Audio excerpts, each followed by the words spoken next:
Assalamualaikum warahmatullahi wabarakatuh. Apa kabar anak-anak semua? Tetap sehat dan tetap semangat ya. Nah, pada kesempatan kali ini kita akan belajar di tema 3, subtema 4 di pembelajaran 3, 4, dan 5. Nah, di sini pernahkah anak-anak mendengar istilah pemanasan global? Apa yang dimaksud dengan pemanasan global? Dan kira-kira perubahan wujud apa yang terjadi pada pemanasan global? Nah, ternyata pemanasan global itu bisa disebut juga dengan global warming. Pemanasan global terjadi jika suhu bumi meningkat. Akibatnya, es di wilayah kutub akan mencair. Hal ini menyebabkan permukaan air laut naik. Nah, jika dibiarkan, maka dalam puluhan tahun mendatang, pulau-pulau di dunia akan tenggelam. Nah, ini ya contoh dari es ya, dari bongkahan es yang meleleh ini di kutub utara dan kutub selatan ya. Oke. Nah, pemanasan global ini ternyata terjadi karena polusi udara yang tinggi juga. Nah, asap kendaraan bermotor dan asap pabrik menyebabkan pancaran sinar matahari tidak dapat keluar dari bumi. Nah, akibatnya suhu bumi akan semakin panas. Nah, kemudian dampaknya tumbuhan dan hewan pun akan merasakan dampak dari pemanasan global itu. Akibat kesulitan beradaptasi, beberapa jenis hewan dan tumbuhan mungkin akan mengalami kepunahan. Pada akhirnya, manusia akan merasakan kekurangan bahan makanan dan mengalami bencana kelaparan. Iya ya, karena manusia itu sendiri memanfaatkan tumbuhan dan hewan sebagai sumber pangan. Nah, setelah membaca bacaan yang tadi ya, sebelumnya nanti anak-anak bisa menjawab apa yang dimaksud dengan pemanasan global. Nah, pemanasan global itu adalah suatu proses peningkatan suhu rata-rata di bumi, baik itu pada lapisan atmosfer, daratan, dan lautan. Jadi terjadi karena peningkatan suhu di bumi, sehingga bumi itu menjadi lebih panas. Itu yang dimaksud dengan pemanasan global atau global warming. Kemudian nomor 2. Sebutkan bencana yang akan terjadi jika pemanasan global dibiarkan. Nah, bencana yang terjadi akibat pemanasan global diantaranya ada beberapa jenis hewan dan tumbuhan mungkin mengalami kepunahan, kemudian manusia akan kekurangan bahan makanan dan mengalami bencana kelaparan. Nah, selain itu nomor 3, apa yang dapat dilakukan untuk mengurangi laju pemanasan global? Nah, kita dapat mengurangi laju pemanasan global dengan cara mengurangi pencemaran udara, mencintai dan memelihara tumbuhan, dan menghemat pemakaian listrik dan air. Nah, selanjutnya anak-anak akan mengamati. Nah, tadi kan sudah membahas mengenai cara untuk mengurangi dari pemanasan global, salah satunya dengan cara menghemat penggunaan listrik. Nah, di sini menghemat penggunaan listrik merupakan contoh dalam menahan laju pemanasan global. Udin menyalakan lampu kamar di pagi hari selama 1 jam 30 menit. Nah, pada malam hari sebelum 4 jam hari selama 4 jam 45 menit. Nah, berapa lama Udin menyalakan lampu kamar? Nah, di sini ada satuan jam dan menit. Jadi cara yang pertama, tambahkan jam dahulu, kemudian baru ditambahkan yang menit. Nah, caranya di sini ada 1 jam 30 menit ditambah 4 jam 45 menit. 1 jam ditambah 4 jam, kita cari yang jam dulu ya. Dan jam dijumlahkan, 1 ditambah 4, oh ternyata 5 jam. Kemudian 30 menit ditambah 45 menit, berapa? 75 menit. Nah, karena 75 menit itu lebih dari 60 menit atau 1 jam, maka harus diuraikan kembali. Karena di dalam penulisan jam itu tidak ada lebih dari 60 menit, hanya sampai 59 menit, karena 60 menit itu sudah sama dengan 1 jam. Jadi di sini diuraikan 1 jam 15 menit. Dari mana, Bu? Karena 1 jam itu berapa? 60 menit ya kan? Maka 75 dikurangi 60 itu berapa? Sisanya 15 menit. Kemudian 1 jam ini nanti akan ditambahkan ke depan yang jam, sama-sama jam. Jadi 1 jam 30 menit ditambah 4 jam 45 menit itu sama dengan 5 jam ini ya. Ditambahkan 1 jam ini simpenannya dulu dari yang 75 menit, kemudian ditambah 15 menit. Jadi 6 jam 15 menit. Kemudian soal yang kedua, Edo pergi ke rumah paman naik motor. Rumah paman berada di luar kota. Waktu yang dibutuhkan Edo ke rumah paman 1 jam 30 menit. Bila menggunakan kendaraan umum, maka yang dibutuhkan 1 jam 55 menit. Nah, berapa perbedaan waktu menggunakan motor dibandingkan kendaraan umum? Nah, kata kuncinya itu perbedaan waktu. Jika dikatakan perbedaan waktu, maka harus dikurangkan. Nah, caranya bagaimana? Sama seperti yang penambahan tadi, yang jam ini dikurangkan 3 dulu, baru yang nanti yang menit. Jadi di sini ada 1 jam dikurangi 1 jam ya, sama dengan 0 jam. Kemudian 55 menit dikurangi 30 menit sama dengan 25 menit. Nah, jadi jawabannya adalah 1 jam 55 menit dikurangi 1 jam 30 menit sama dengan 25 menit. Nah, jadi waktu menggunakan motor dibandingkan kendaraan umum itu 25 menit. Nah, ini anak-anak bisa berlatih menambahkan dan mengurangkan waktu. Bisa dilihat juga di buku temanya halaman 204 sampai 205. Nah, di sini dicontohkan 7 jam 20 menit ditambah 2 jam 30 menit. Seperti tadi, jam ditambahkan terlebih dahulu, kemudian baru menit dengan menit. Nah, 7 jam dengan 2 jam ditambahkan 9 jam sama dengan 9 jam. Kemudian kita menjumlahkan yang satuan menit. 20 menit ditambah 30 menit ternyata 50 menit. Jadi jawabannya adalah 7 jam 20 menit ditambah 2 jam 30 menit sama dengan 9 jam 50 menit. Nah, nanti anak-anak bisa mencobanya di buku tema halaman 204 sampai 205. Oke. Nah, selanjutnya kita akan membaca mengenai syair 2 lagu. Nah, ini kedua lagu ini menceritakan tentang apa ya? Nah, dari kedua lagu ini sama-sama menceritakan tentang embun. Nah, perbedaannya kalau yang embun pagi itu ciptaan Pak Rat, kalau yang embun itu ciptaan Pak Dalgiono. Jadi sini menceritakan, menggambarkan bagaimana keindahan embun, kesejukan dari embun. Nah, di sini Ibu akan memutarkan salah satu lagu ini ya yang ada di layar. Nah, Ibu kali ini akan memutar lagu yang berjudul Embun Pagi dari ciptaan Pak Rat. Silahkan didengarkan anak-anak.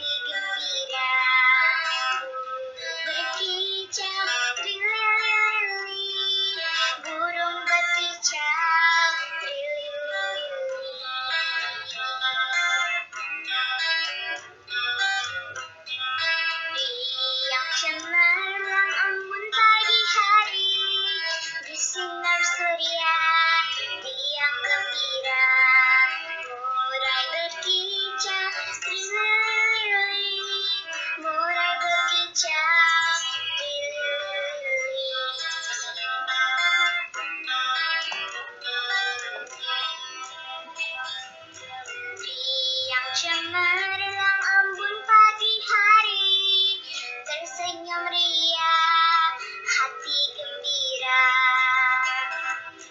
Burung berkicau, trilili, burung berkicau, trilili. Tiap cemerlang embun pagi hari, di sinar surya, diam gembira. Murai berkicau, trilili, murai berkicau, trilili, murai berkicau, trilili, murai berkicau, trilili, murai berkicau, trilili. Nah, tadi anak-anak sudah mendengarkan lagu Embun Pagi. Menceritakan tentang apa ya? Menceritakan tentang embun di pagi hari, terus ada burung berkicau, burung murai berkicau, terus sang surya atau matahari ya mulai bersinar. Nah, untuk yang lagu kedua nanti anak-anak bisa mencarinya di YouTube ya. Nah, ini ciptaannya Pak Daryono tentang gemerlapan menghias dini hari. Terus sama ya, ada sinar matahari, ada air sejuk berlinang, intan berjiwa di pagi tenang. Jadi menceritakan tentang embun di pagi hari. Ya. Oke, selanjutnya setelah menganalisis, membaca dari syair lagu Embun Pagi dan Embun, anak-anak akan bisa menjawab pertanyaan berikut. Apa tema dari kedua lagu tersebut? Nah, kedua lagu tersebut bertema tentang embun. Nah, nomor 2, tuliskan gambaran embun menurut lagu di atas. Nah, embun membuat pagi semakin cerah ya, sejuk karena ada matahari, muncul embun, terus burung-burung mulai berkicau. Terus kapan terjadinya embun? Nah, jelas ya, proses terjadinya embun adalah ketika uap air di udara turun ke suhu titik embun pada malam hari dan menjadi jenuh sehingga berubah menjadi cair dalam bentuk embun yang menempel ke daun.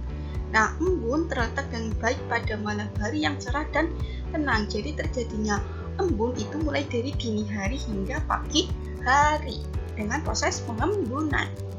Nomor 4, menurut kedua lagu tersebut, apa manfaat embun? Nah, embun membuat sejuk dan alam semakin indah ya.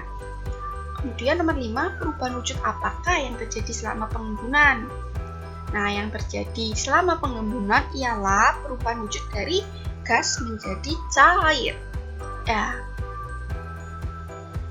Nah, di sini juga sudah ada kosakata baru berdasarkan syair lagu yang sudah ditonton anak-anak ya. Nah, di sini bisa membuka di kamus besar bahasa Indonesia. Surya. Nah, surya itu adalah matahari. Dini adalah pagi sekali sebelum waktunya. Jadi sebelum subuh itu dini hari ya. Percik itu titik-titik air yang berhamburkan, dipercikkan. Nah, linang adalah meleleh. Intan adalah batu permata yang berkilauan. Nomor 6, cemerlang adalah bercahaya atau bersinar sangat terang, berkilauan. Nah, riang, artinya riang gembira, sukacita, senang ya. Terus kalau riang, suka hati, girang sekali, jadi senang sekali ini. Terus kalau kilau adalah cahaya gemerlap atau cahaya yang berkilap. Terus sejuk adalah berasa atau terasa dingin udaranya, itu sejuk berarti udaranya berasa dingin seperti itu. Nah, di sini embun juga merupakan peristiwa perubahan wujud di alam. Embun terjadi karena di pagi hari udara lebih dingin. Oleh karena itu, uap air yang berwujud gas di udara akan berubah menjadi partikel air yang berwujud cair. Nah, perubahan wujud dari gas menjadi cair ini yang disebut mengembun. Jadi diingat-ingat ya, proses perubahan wujud mengembun adalah perubahan wujud dari gas menjadi cair. Kemudian anak-anak akan mengamati peristiwa mengembun di pagi hari, kemudian menuliskan pengamatan anak-anak dengan memperhatikan tulisan huruf besar, tanda titik, dan tanda koma yang tepat. Nah, ini contohnya ya, contoh yang sudah benar. Jadi kalau di depan sendiri itu atau di awal kalimat menggunakan tanda huruf besar ya atau huruf kapital. Nah, ini ya. Kemudian setelah tanda titik juga harus menggunakan huruf besar. Ya. Kemudian ketika akan jeda sebentar itu menggunakan koma. Seperti itu ya.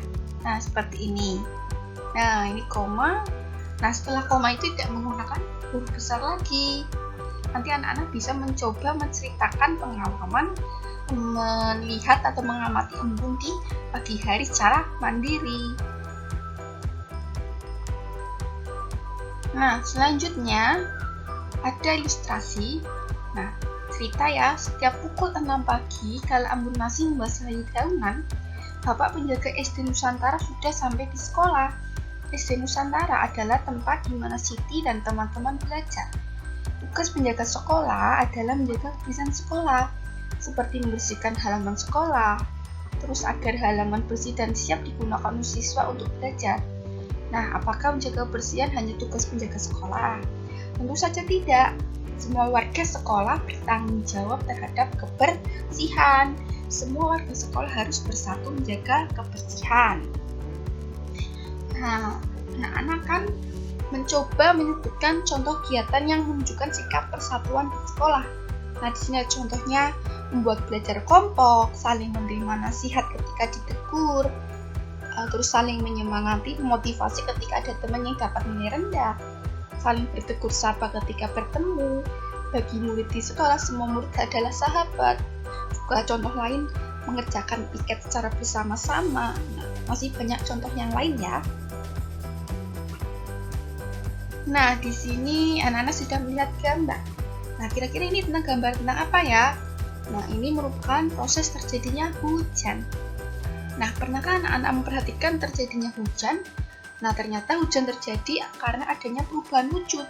Sebagian permukaan bumi berisi air, ada sungai, daun, danau, kolam, dan laut yang terisi air. Air di permukaan bumi menguap karena panas matahari. Uap akan berubah menjadi awan, kemudian awan akan mengembun menjadi titik-titik air. Kemudian titik-titik air akan jatuh ke bumi. Nah, itulah yang disebut atau dikenal dengan hujan. Ya, jadi di sini menguap. Ketika airnya sudah menguap, nanti uap air akan berubah menjadi bentuk awan. Awan itu akan mengembun menjadi titik-titik air. Kemudian titik-titik air itu akan jatuh ke bumi dalam bentuk hujan, kemudian akan menguap kembali. Jadi ini selalu berputar siklusnya. Ya. Nah, di sini ada tabel mengenai proses siklus air atau siklus hujan. Nomor 1, nomor 2, nomor 3, nomor 4, dan nomor 5 ya. Nah, dari pertama tadi apa? Air di permukaan bumi menguap ya, karena terkena panas matahari. Kemudian yang kedua, nanti uap air akan berubah menjadi awan.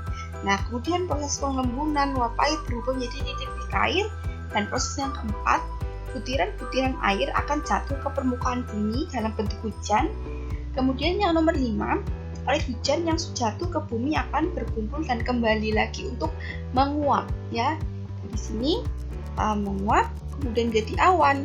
Dan awan akan menjadi titik-titik air. Titik airnya itu akan jatuh ke bumi dan akan mengendap ke tanah untuk kembali lagi menguap. Seperti itu ya. Nah, di sini ada ilustrasi. Anak-anak akan mengamati. Siti hendak pergi ke rumah teman untuk mengerjakan tugas. Saat itu hujan turun dengan derasnya. Siti menunggu hingga hujan reda. Hujan turun sejak pukul 7.15 menit pagi dan berhenti pukul 9:10. Berapa lama hujan turun? Nah, caranya kita ilustrasikan dengan gambar boleh ya. Hujan turun tadi jam 7:15 menit. Ingat-ingat 15 menit berarti angka panjangnya di angka 3 ya. Kemudian hujan akan berhenti di pukul 9:10 menit. Nah, berapa lama hujan turun? Nah, karena dari jam 7 sampai ke jam 9 itu kan melewati 8. Jadi kita buat garis sederhana, 7.15, jam 8 tepat, jam 9 tepat, dan jam 9:10. Dari jam 7 ke 8 jam itu 7.15 menit ke 8 jam 8 itu berapa menit? 45 menit. Kemudian dari jam 8 ke 9 ke jam 9 itu berapa jam? 1 jam. Dan dari jam 9 ke jam 9:10 itu 10 menit. Kemudian semuanya ini nanti dijumlahkan ya. 25 menit ditambah 1 jam ditambah 10 menit. Nah, jadi hujan turun selama 1 jam 55 menit. Nah, di sini anak-anak akan berarti. Nah, ini bisa dilihat di buku tema ya. Di halaman 221. 2 jam setelah pukul 8 berapa? Nah, jam sebelum pukul 8 adalah pukul 10 setelah ya. 4 jam sebelum pukul 6.20 adalah pukul 2:20 menit. Jadi jika setelah nanti itu artinya ditambahkan jam 8 ditambahkan 2 jam. Jika sebelum berarti sama aja 6-nya dikurangi 4. Seperti itu ya. Untuk C sampai dengan poin F silakan anak mencobanya sendiri dengan mandiri. Nah, di sini juga di halaman 222 ada tabel mengenai awal hujan turun dan hujan berhenti. Caranya sama seperti tadi ya. Dengan mengilustrasikan dengan gambar boleh, langsung dikurangkan juga Nah, di sini ada gambar dan ada ilustrasi cerita. Ibu bacakan saat musim hujan, jejak sepatu siswa membasahi lantai sekolah. Akibatnya lantai sekolah menjadi basah dan licin. Udin berjalan dengan cepat karena takut terlambat masuk sekolah. Udin tidak memperhatikan lantai yang basah dan licin. Udin pun tergelincir. Nah, buku yang dibawanya jatuh berserakan. Udin terlihat menahan sakit di kakinya. Kamu berada di dekat Udin saat itu. Apa yang kamu lakukan? Tuliskan pendapatmu. Nah, nanti bagaimana ya kira-kira pendapat yang benar? Jadi, jika kalian menemukan teman yang sedang kesusahan, harusnya kita menolongnya ya dengan membantu mengambil buku yang berserakan, memungutnya, dan juga mengobati atau membawanya ke UKS. Sekian materi yang dapat Ibu Meti sampaikan, semoga bermanfaat. Assalamualaikum warahmatullahi wabarakatuh.